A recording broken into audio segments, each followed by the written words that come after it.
It started the night I realized he didn't see me, only what I could offer him.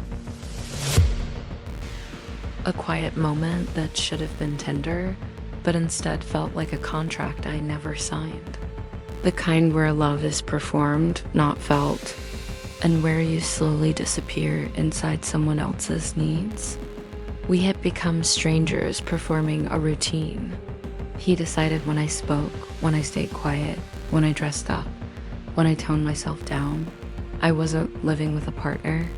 I was living with a man who treated my existence like something he purchased.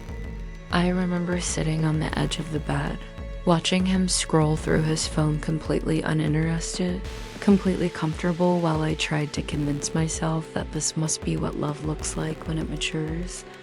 But deep down, I knew. This wasn't love maturing. This was love dying. He didn't want my opinions. He wanted my silence.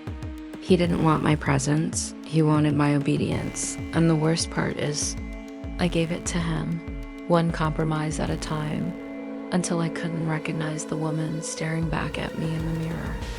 I used to be confident, bright, willing to dream, but dreams don't survive in cages, even beautiful cages, especially the ones built with guilt, control, and the illusion of you owe me. He called it taking care of things. I called it what it was, monitoring, where I went, what I wore, who I talked to. His favorite sentence was always the same, said with a smile that wasn't a smile. Don't forget who you belong to. At first, I laughed it off. Then I stopped laughing. Then I stopped answering because the truth is, I didn't belong to him. But he behaved like losing me meant losing a possession, not a person.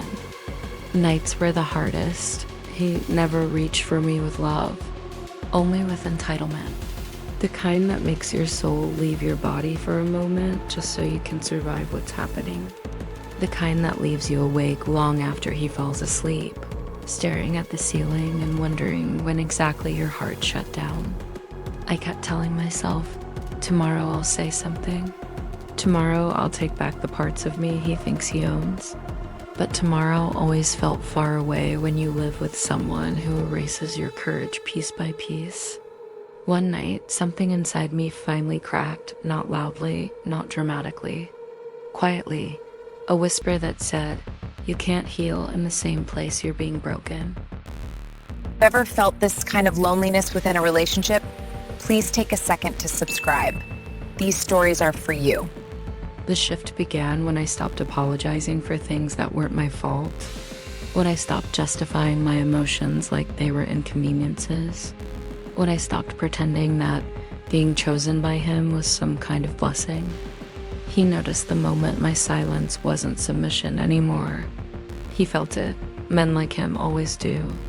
They depend on your softness, your fear of confrontation, your hope that things will eventually change. So he pushed harder, colder words, sharper looks, longer nights of pretending nothing was wrong. But once your eyes open, they don't close again. I started reclaiming small pieces of myself, a book I liked, a playlist he didn't approve of, a dress he said wasn't appropriate, tiny rebellions that reminded me, I am still here. I am not what he made me become. The final moment wasn't a fight. It wasn't screaming. It was him saying, you need me, and me realizing, I didn't, I never did. I only needed to remember who I was before he tried to own me. I packed slowly, quietly, calmly. There was no fear left in me, only clarity.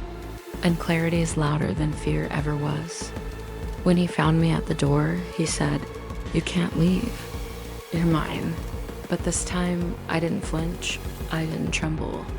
I looked him in the eyes and said the words that finally set me free. I was never yours. Not once. I walked away without looking back. Because some stories don't need closure, they need escape. And some men don't need warnings. They need consequences. Healing wasn't immediate. But every step away from him felt like learning to breathe in my own body again. Not borrowed air, not controlled space. My air, my space. And if you're watching this with a heart full of cracks, listen to me. You are not property. You are not something to be managed, corrected, or owned. You are allowed to take your life back, even if your voice shakes. You are allowed to walk away, even if your legs tremble. You are allowed to choose yourself loudly and unapologetically, because healing begins the moment you decide your dignity is worth more than someone else's comfort. Keep going. You're not alone.